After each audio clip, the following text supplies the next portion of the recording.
Welcome to Bestuseful Tips. I will show you how to use Best Tech on your Google Pixel 8 Pro device. Open the app drawer on your device and tap the Google Photos app. Now select the photo, any group photo you want to edit. Now tap on edit icon at the bottom right.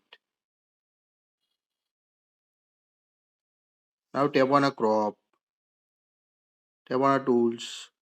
Here you can see Best Tech option. Tap on a Best Tech. Now wait until find the similar shots to improve your photo. Now you can see the available different person. Choose another expression. Choose the person you want to change expression.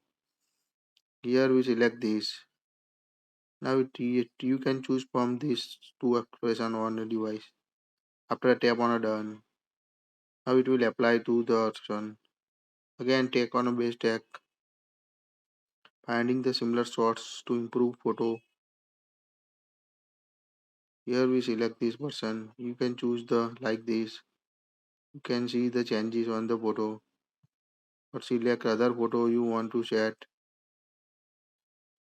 in your device. It's quite useful feature to set the group photos or memory on a device. When complete, tap on a done at the bottom right.